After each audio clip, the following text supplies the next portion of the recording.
feel like Bruce Buffer just told me it's time. History!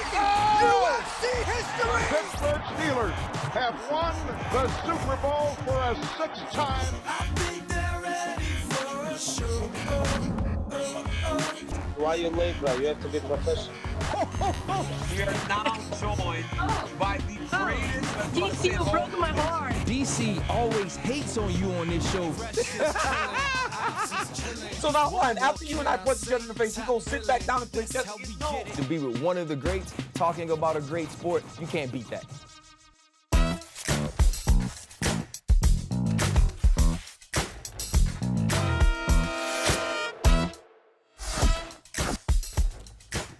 What's up, guys? Welcome to a brand new episode of DC and RC. I'm Daniel Cormier. That's my boy Ryan Clark. RC, how you doing, my brother?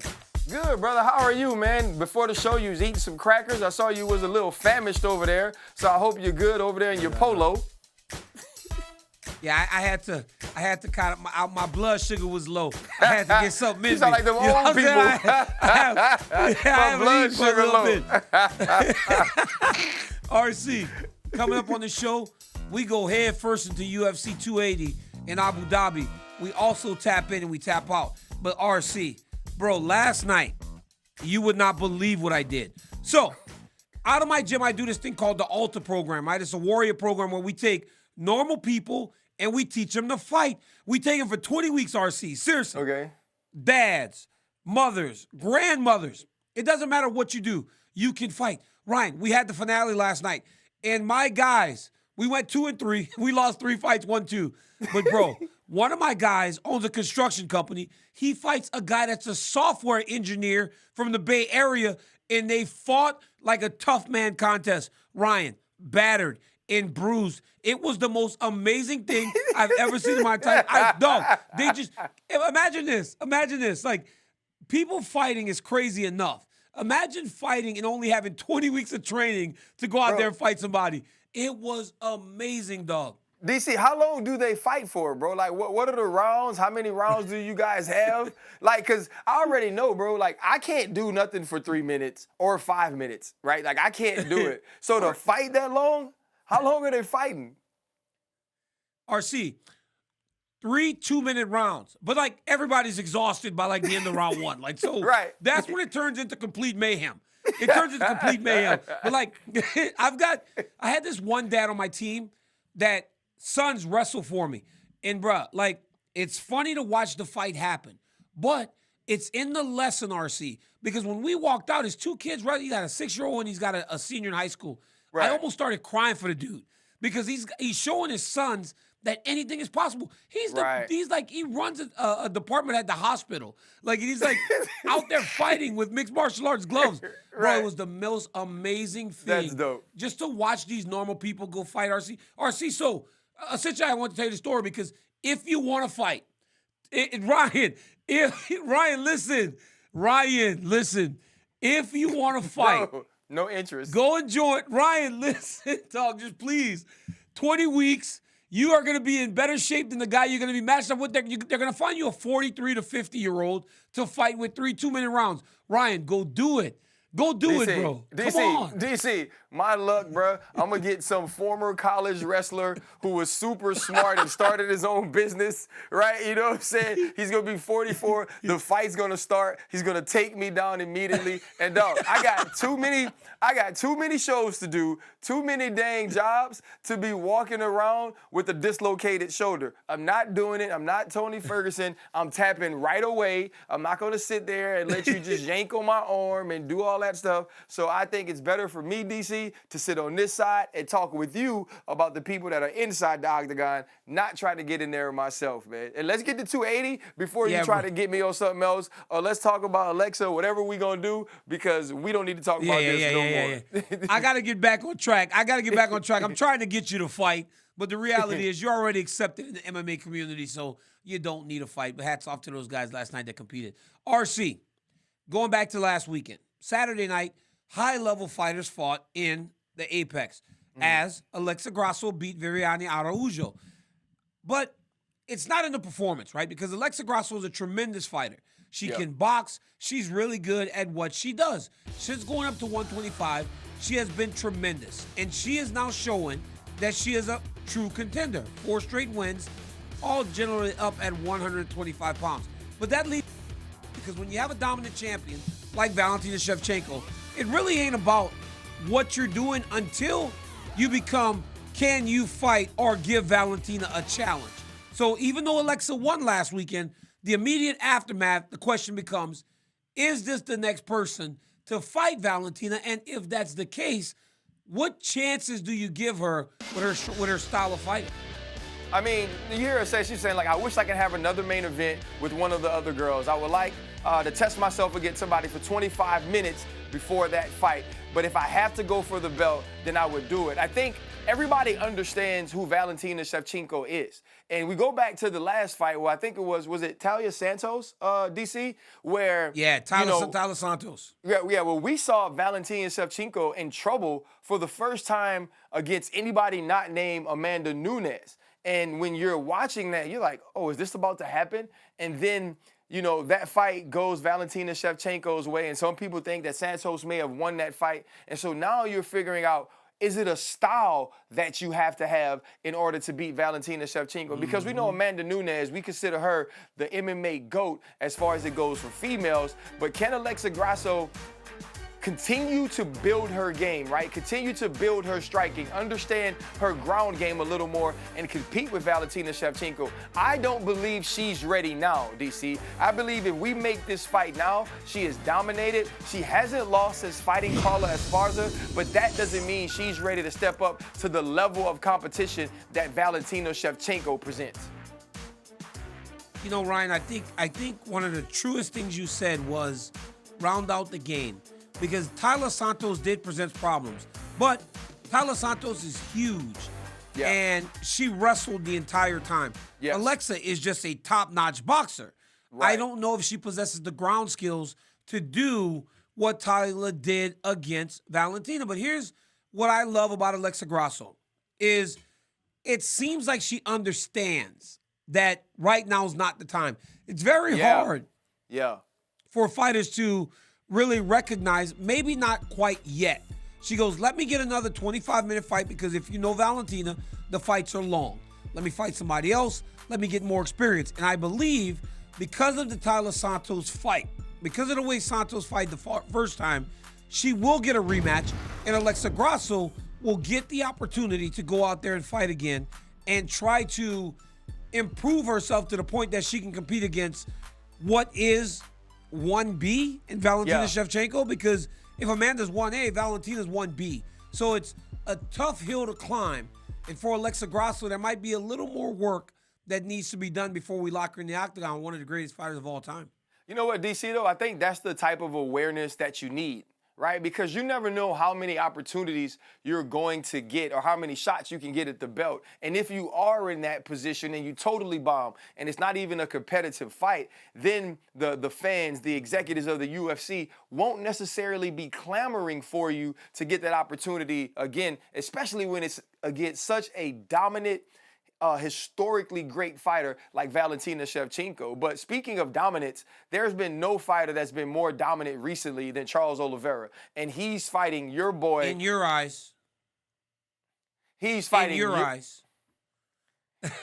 He's fighting your boy, Islam Makhachev. DC, we have been waiting on this fight. We understand the type of opposition that Islam Makhachev presents for Charles Oliveira, but also the way that Charles Oliveira's styles and his techniques and the way that he's constantly pressuring can put pressure on Islam Makhachev. When you think about this fight, you had it ranked as the #1 fight for the rest of the season, for the rest of the year, the fight that you were looking the most forward to. How excited are you to get to Abu Dhabi and get an opportunity to finally see this fight take place? I'm so excited about the fight, but the reality is, and something just popped into my head, it's like part of the reason everybody thinks I'm biased is because of you, because you planted in people's mind like I favor Islam Makhachev or someone else, when in reality, I always am right down the middle in regards to how I break him down. But this, to me, is the greatest fight the UFC can put on for the rest of the year, RC, because I believe it's the most competitive fight that the UFC can put on for the rest of the year. Because I do believe that Do Bronx has the style in the ability to fight and beat Islam Makhachev. I've always said that. But it's almost like people want me to go and kind of crap on my friend. I'm not going to crap on my friend to make people feel better.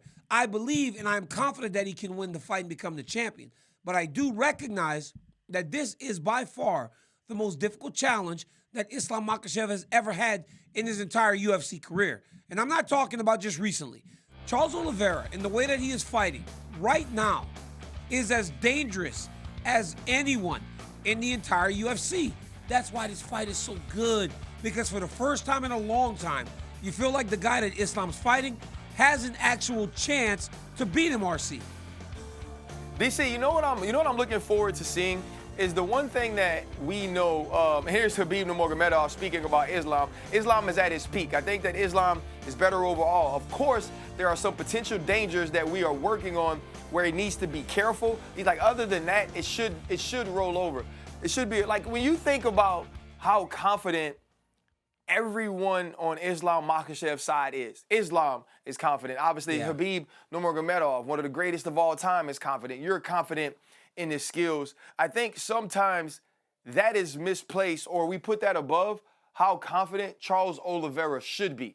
When you think about what Charles Oliveira has been through recently in his fighting career and the type of opposition that he's faced, he's been to the deep water, DC. We've seen Charles Oliveira knocked down to the mat. We've seen him against Justin Gaethje. You've seen him against Dustin Poirier. We've watched him come through the adversity of his career and also the adversity on a single night inside the octagon and have his hand raised at the end of the fight. And so when I see that, I think to myself, when have I seen Islam Makhachev be in that position? So I'm confident that if Islam creates this adversity, if Islam wins a round, or if he dominates Charles on the mat for a little while in the grappling match, that Charles Oliveira can rebound. I don't necessarily know if Islam Makhachev can rebound. I haven't seen that from him, DC. I haven't seen that recently because he's been so dominant. But when you think about what Charles Oliveira has accomplished, especially recently, how in the world is Islam Makhachev a 2-1 favorite? You know, Ryan, I think that's fair. That's a very fair assessment. Like, you know, and you've seen Bronx overcome adversity and just essentially reset, right? Because Michael Chandler beat him pretty good in round one of their first of their fight. I forgot about that. He just reset. Yeah. We haven't really had to see Islam do that. The reality is this, though. He's favored that much because of what he has shown, and looking at the history of the fighters, it would seem as though his top pressure would nullify what Bronx does off of his back. But what we know, he is the most prolific finisher in UFC history, especially with submissions. No one has done it more than Charles Oliveira. Charles Oliveira believes that he's going to win this fight. Charles Oliveira feels like he is the favorite to, and I kind of hate this because we have to keep going, regain his championship when he never should have lost his championship on the scale for 0.2 pounds.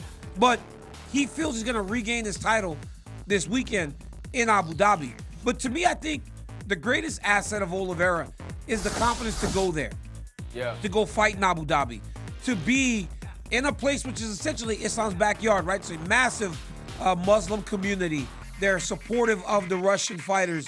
They're all of that religion, but they are treating Charles like a king because, dude, the people in Abu Dhabi, RC, are the nicest human beings on the planet. But I believe that the matchup, man, is why this fight makes me so excited. And I can't wait to travel across the world to go see it. RC, I don't want to go nowhere. I'd rather just stay at my house, but I'm going 18 hours to Abu Dhabi to watch this one, and I can't wait.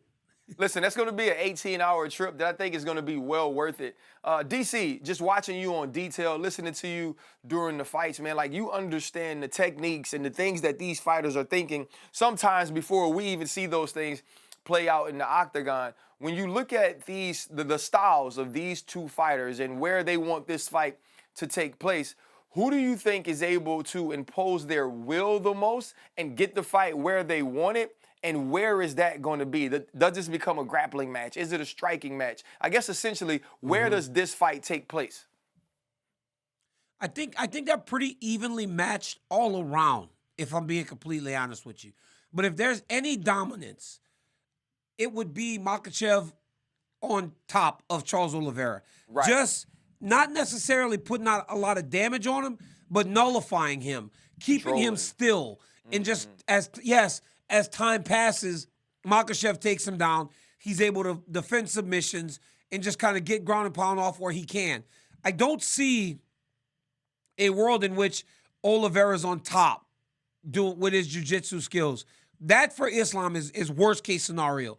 But if this fight is spent for an extended time on the feet, I favor Oliveira. If the fight is spent on the ground with Oliveira on his back, I favor Makhachev. So there's areas where both guys can win. But I feel like if Oliveira doesn't catch him in a submission on the way down, it's going to be very hard to break the base and the posture of Makhachev. But as Oliveira has shown time and time again, he has that ability to catch you whenever you think you're safe. Yeah, I think, when you look at this fight, this is, at least stylistically and also from a dominant standpoint, the only fight you can make in this weight class right now that would excite everyone the way that this fight is. And so I'm excited to see which one of these men walk out victorious and walk out as the champion. Another championship. You got something, DC? Yeah, RC, because let me ask you this, right? We love lightweight. You and I both are massive fans of lightweight. But these two guys, right? Who in the division would you favor over either? Right? You can only favor them over each other. There isn't any other guy that we could look back and go, well, I'd favor Beneil Dariush over Charles Oliveira because you wouldn't. I'd favor Justin Gaethje over Islam because you wouldn't. These are the two best. It's like there's nobody else in the division that we would say, I think he would beat him, so he deserves to be in this title fight.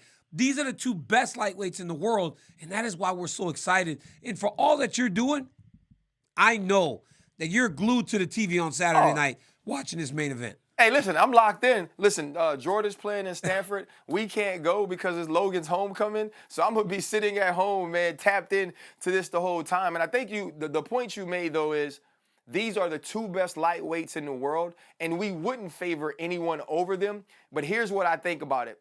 I wouldn't favor anybody over Charles Oliveira because I feel like I've seen him fight the best. Islam Makhachev hasn't necessarily had that type of opponents in his life. This is going to be his first time, to me, stepping up to this level, and you want to see how he handles that. Another championship fight that we have on the card is going to be Aljamain Sterling versus TJ Dillashaw. Obviously, TJ Dillashaw has held the strap 2 times. Aljamain Sterling, a very dominant win over Petr Yan, who seemed unstoppable, at least up until that fight. When you look at this fight and you look at the opportunity of TJ Dillashaw to become a dude that's a 3-time champ and probably, DC, one of the, if not as talented as lightweight, one of the few weight classes that's at least close, but it definitely has the bigger names. When you look at this fight, how do you see it playing out? And how does Aljamain Sterling hold off TJ Dillashaw, especially with his explosiveness early on in the fight? It's crazy, man. A 3-time champion. I mean, it's hard enough to become a UFC champion 1 time. This guy's trying to become a 3-time champion. But when you look at Aljo, what he has done since he started to ascend the rankings, he's won 7 in a row.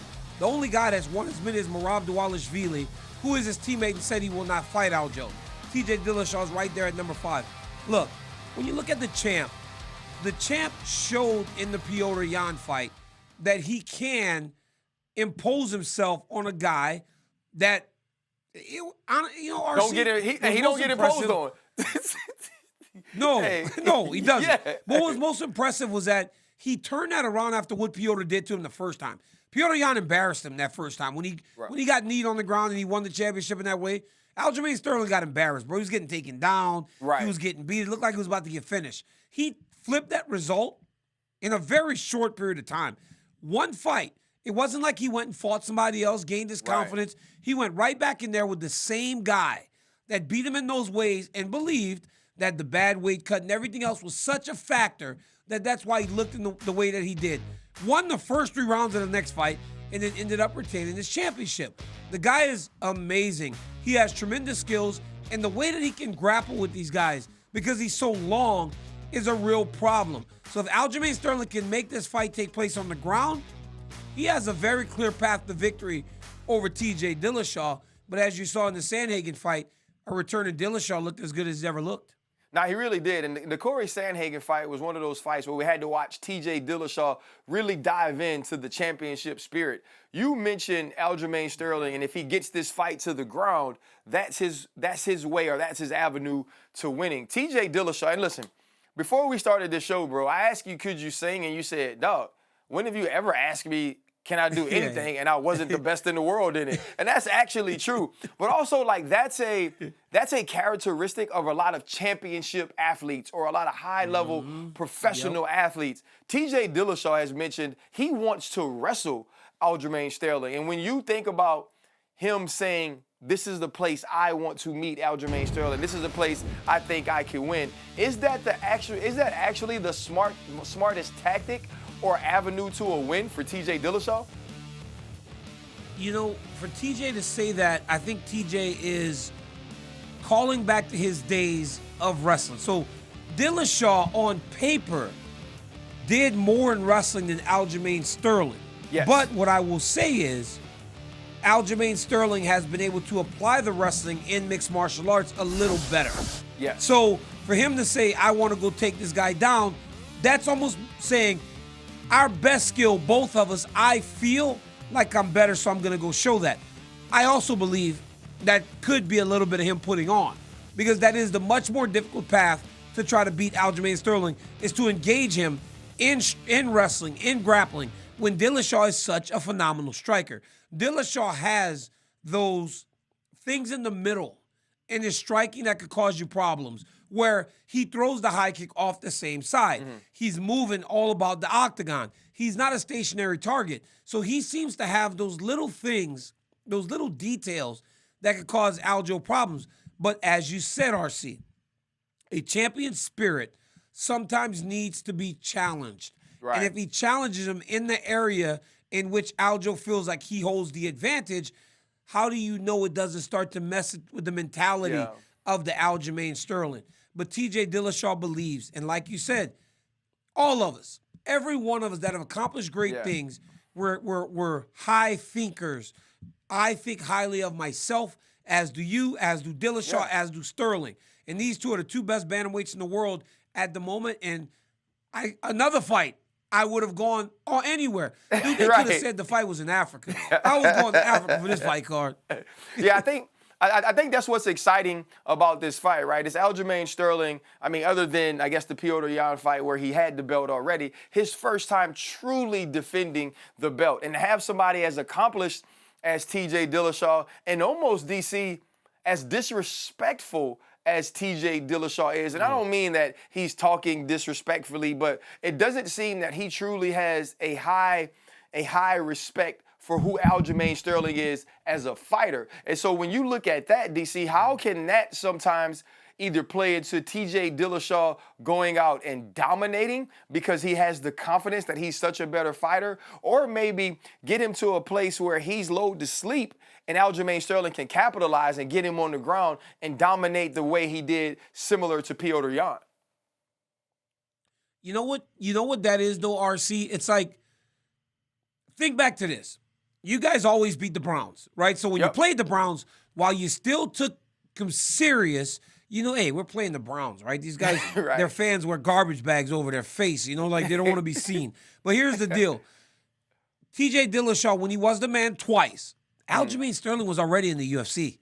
He was at the bottom. Like, he wasn't at that championship level. So Dillashaw might view him as that same guy. But the reality is he is not. He is a champion through and through. And I believe in that last performance, he absolutely showed that. But the reality is this. TJ Dillashaw is what may be the greatest bantamweight of all time. We will see how his career ends, but to this point, him and Dominic Cruz stand above the rest. But they're not the only ones fighting this weekend in the bantamweight division. Petr Yan is going to take on Sugar Sean O'Malley. I spoke to Petr Yan's manager today, Danny Rubenstein. He's one of my friends, and we're talking. And he goes, I'm heading over to Abu Dhabi right now for Petr's fight. And we're talking about the matchup, and he goes, Sean O'Malley, he goes, DC, tough fight. He goes, but do you think that is the beauty in that fight? That question to me was the beauty. He was like, you think? No. He was like, he knows that he doesn't believe he can win. But he goes, we're in this fight with a guy that's number 12. He goes, this fight, like, it doesn't seem to them like Sean O'Malley should have a chance. But I believe just in people questioning, does Sean O'Malley have what it takes to beat this guy is what excites people. So I asked you, Ryan Clark, is that what's drawing you in for a kid that seems to be unproven to be fighting a former champion and just walking around with the confidence that O'Malley has? Is that questionable? That little doubt, the reason that you're so intrigued? Bro, it's almost like I'm both nervous and excited though, right? Like you're excited because if Sean O'Malley is everything that he thinks he is, and some of the things that he's shown us already on Saturday, then it's an explosion, right? Even if he just goes out and shows well and this fight is close, we think to ourselves, Sean O'Malley's a future champion. He's not ready yet, but he's on the way, right? But if he goes out and he's dominated by Petr Yan, where does that leave us with him, right? Like in what place are we in? And so it's one of those things that if he's going to fight somebody of the level of Petr Yan, you're glad he's not a wrestler, right? You're glad that you feel like Petr Yan is going to strike with him and meet him in the place that he is, and that gives him an opportunity and a puncher's chance to be in this fight. But if you talk to Sean O'Malley, he's supposed to be here. Sean O'Malley feel like he earned this fight. And whereas everybody else may feel like this is Dana White privilege and he's been fast-tracked, Petr Yan wanted to fight, he accepted the fight, and on Sean O'Malley's side, he had to accept it too, DC. This is dangerous, bro. And it is that question that Petr Yan's manager asked you. And it was basically like this, DC, you don't think there's a possibility we might lose, right? Yeah, he's like, there's no chance. No, he's like, there's no chance. He's like, look, there's no chance. Because he believes in this guy, right, RC? He knows this guy's the best. But it's like, why is this guy here? You know what I'm saying? It's like, when you have a guy like Petr, you expect Aljo, you expect Marlon Vera, who's number 4, number 5. Right. But why is this dude here? Like, why is Sean O'Malley DC, you know what it is like? You know what it's like, DC? It's like when something happens or something's presented to you, and you're like, what do they know that I don't know? You know what I mean? Like, no. Yeah, like, they know something I don't know. Stop. I don't want to get my friend fired or nothing like that. I'm just saying, like, he has the utmost belief in his client. Right. He just was like, what's he doing here? Like, Sean O'Malley, but Petr's a savage, and he believes he's going to get the job done. But I think what you said in that last bit was so telling, and it calls back to what you said earlier with Alexa Grasso. You said, if she goes now and she gets beat by Valentina, then what? Right? Then everybody loses faith in what she can become. Sean O'Malley actually does not have, that rule doesn't apply to him. Because even if he doesn't, he's still going to be Sean O'Malley. And there'll be fights he'll win, and all the hype will come right back. But I start to ask myself, can Sean O'Malley really compete at the championship level?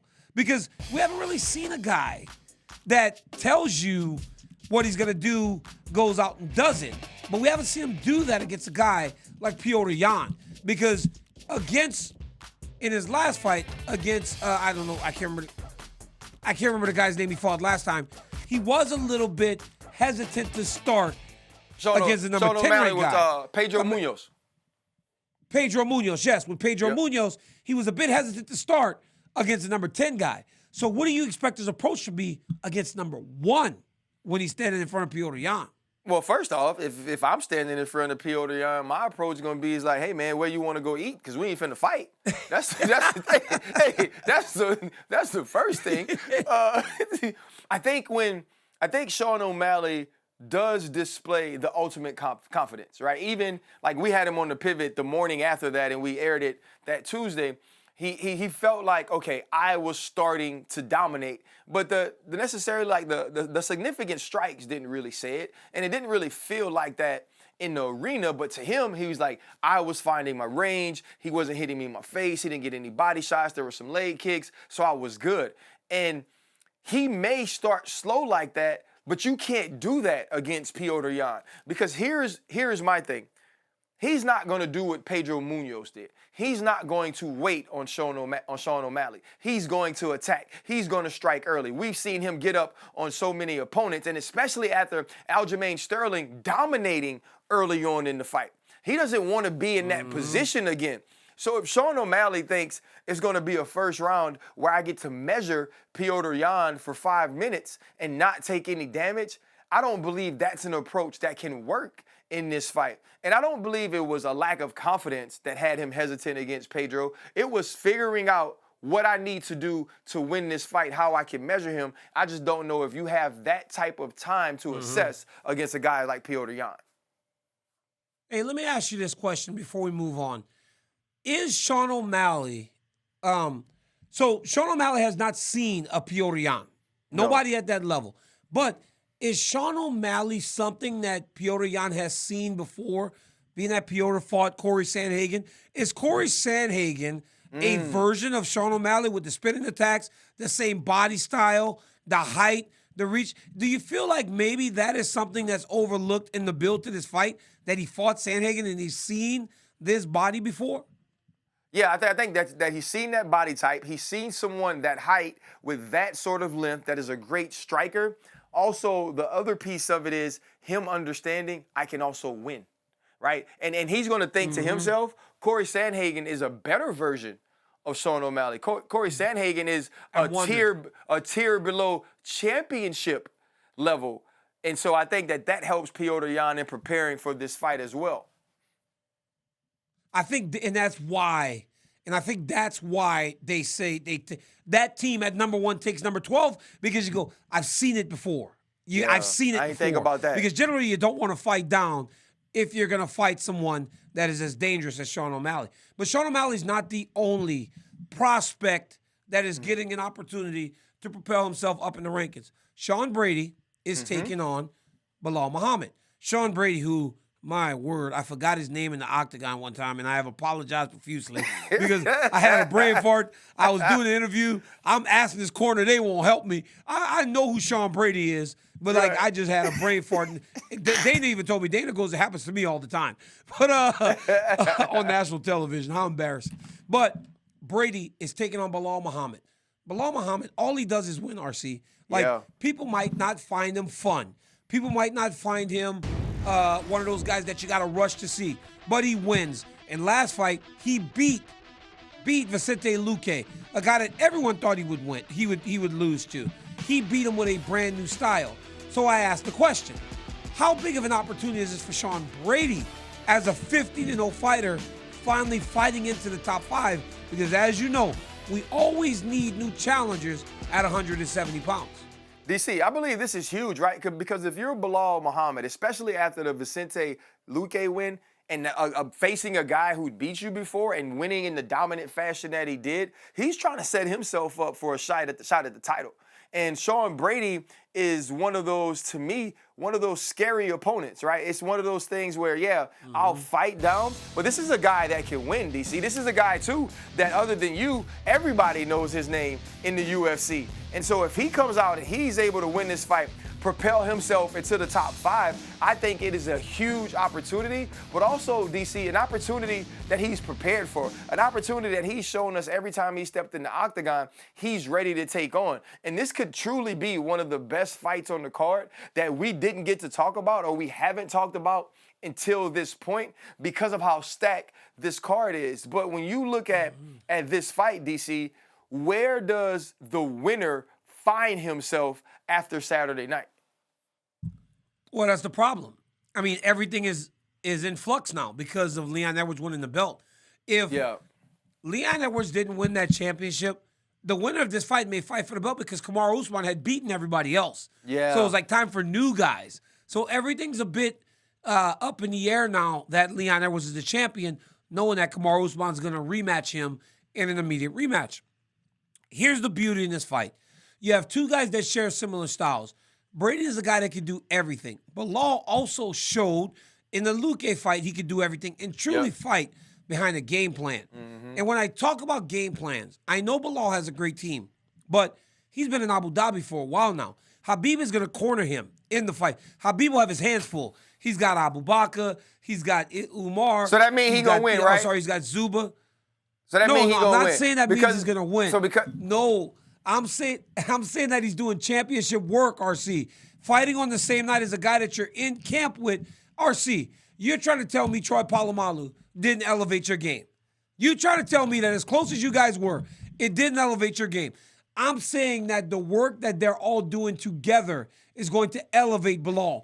I'm not saying that's going to be enough to beat Sean Brady. I about called him Sean O'Malley because you messing with me so damn much. Sean Brady, that's not enough to say he's going to beat Sean Brady.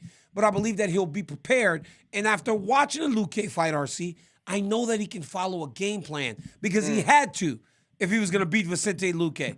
How does Sean Brady, as the young guy, though, adjust himself to beating someone that has seen the level that Belal Muhammad has seen? Yeah, I think that's the tough thing. That this is a fight that, you know, I think they're going to take some feeling out because Belal Muhammad understands what's on the line. I think Sean Brady gets it too, and he is a step up in competition now, fighting a fighter who's as accomplished, also as experienced as Belal Muhammad, who's fighting so well. But I think this is one of those fights that we're going to sit back next week and we're going to talk about being one of the highlights of this very stacked card at UFC 280. But speaking of a stacked card, we get a stacked card whenever Leon Edwards decides that he's going to defend this title. And his longtime rival and his two-piece and a biscuit for homeboy had some worries for him about what he should do with his next opponent. Let's check it out. I don't know what's happening right now. Leon's, you know, getting a little cold feet. You know, I don't know what it is. He doesn't want to lose in England again to me. So every time I talk to a reporter or anybody, they're always just talking about this. Why aren't they talking about something else? They're always talking about me against Leon in England. Leon, step up to the plate, bro. You begged and cried and did all this bullshit before when I was fighting for the titles. Now you got the belt. Let's go. And I never dodged this because when I wasn't fighting Leon, I was fighting the guy that had the belt. And then after that, I went and fought the guy that was #1. So if Leon wants it, I'm here, man. But, you know, he'd rather be, I don't know, drinking tea, eating fish and chips and shit. I don't know, bro. Here is what Leon Edwards said. Refer to me as Mr. Edwards or Sir, like we do in the boot. And get on your knees and beg, and I may consider it. So, like, when you think about Leon Edwards, and I'm thinking about him, Jorge Masvidal now said, you begged to fight me when I was fighting for the belt, and then I fought the dude that was #1. So basically, he was saying, at the time, I was hot, you wasn't good enough. You see what I'm saying? And so here is what I'm saying. Here's what I'm saying to Jorge Masvidal if I'm Leon Edwards. Back then, y'all didn't want me. Now I'm hot, and you all on me. Mike Jones. So when you think about, DC, when you're Leon Edwards and you're in this position, do you give Jorge Masvidal this opportunity? Do you allow him to be a part of your stage? Or are you a little petty, like, nah, go fight somebody else before you get a shot at this belt, since you ain't want to give me the time of day?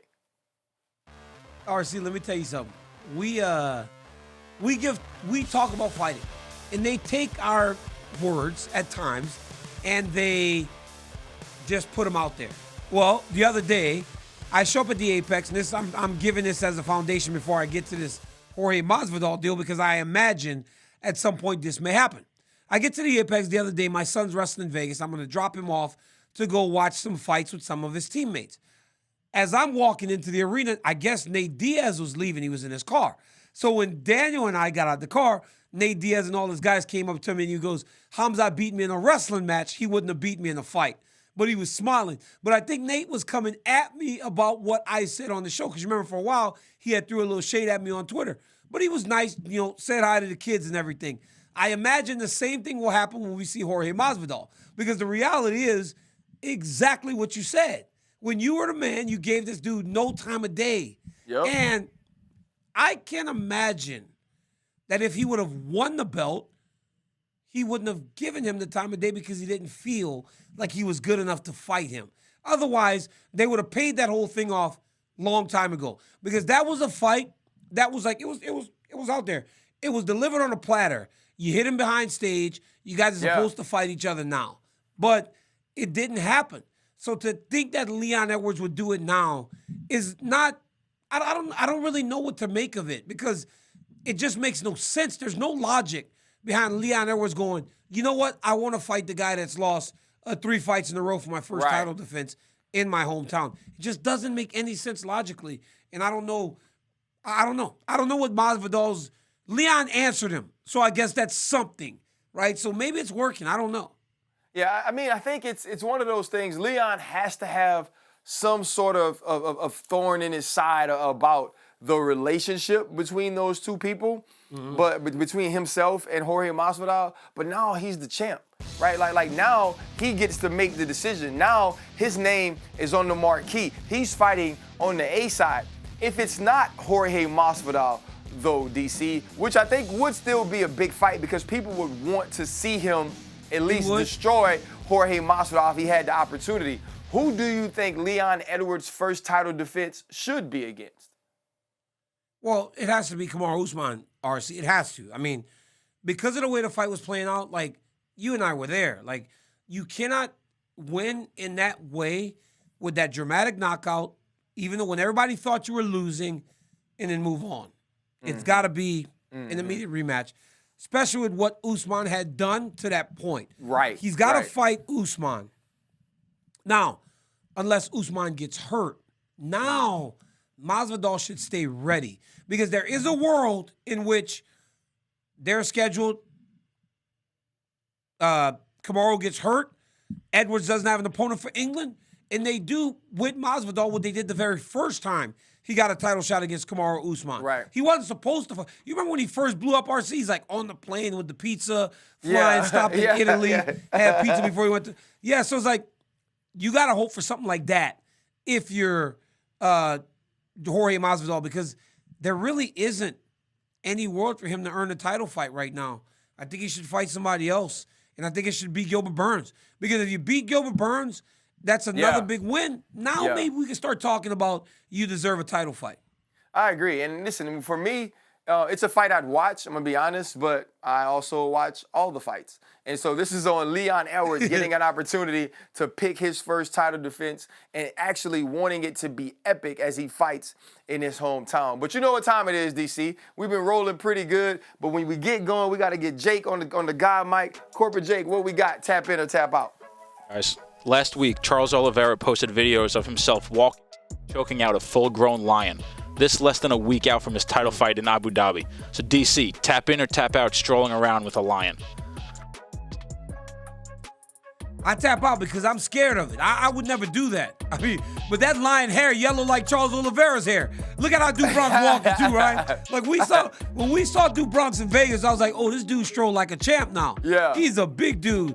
But, he is big, man. But I tell you this, love Dubronx, love him with that old thing, but ARC, Dubronx will not be on an episode of Step and Fly with them pants with the smiley face on the knees and stuff like that. You ain't Step and Fly with them pants like that.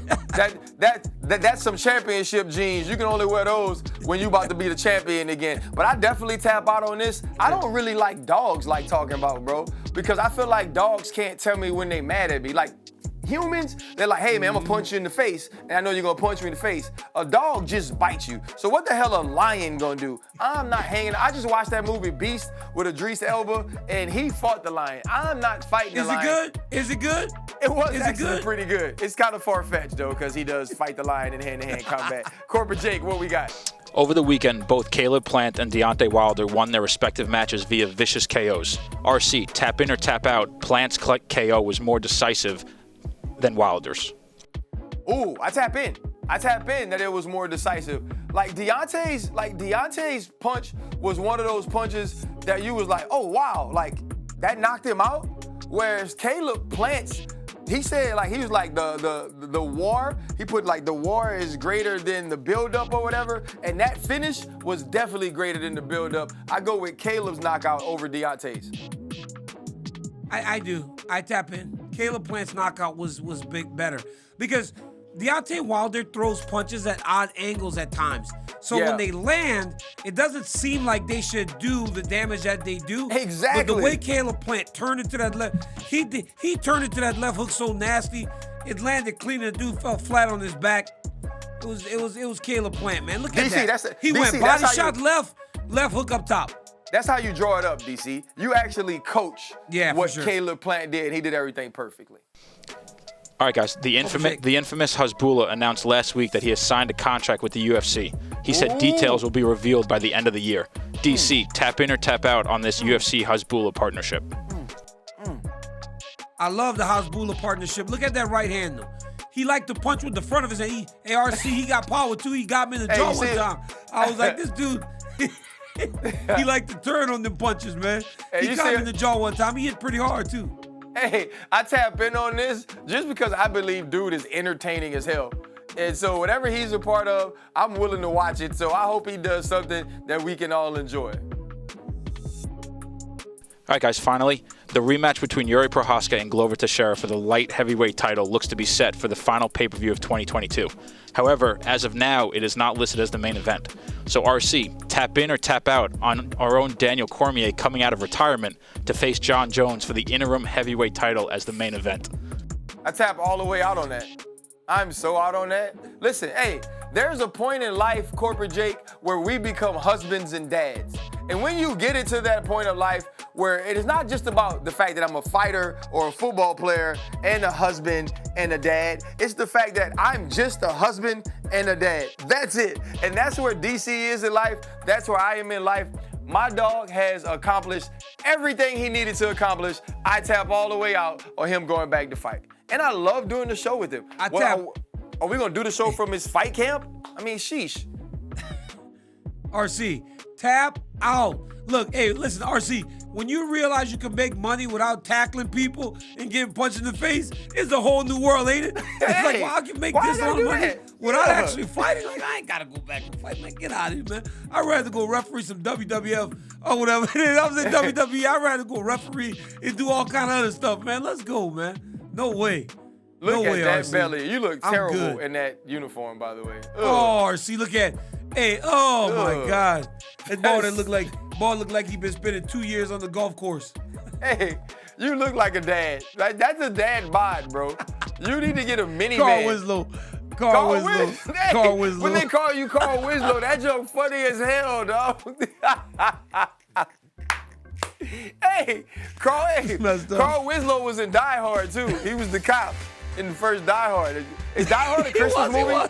DC, is Die Hard a Christmas movie? Dude, it's not. No, it's not. I hate that people think that.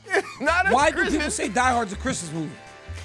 Hey. Home Alone is a Christmas movie. Home Alone is a Christmas movie. Home Alone is a Christmas movie. And that one from back in the day, The Miracle or whatever, in 1930 with the ghosts and the dude dies and I can't remember the name of it. That's a Christmas movie. It's a Wonderful Life. Sorry.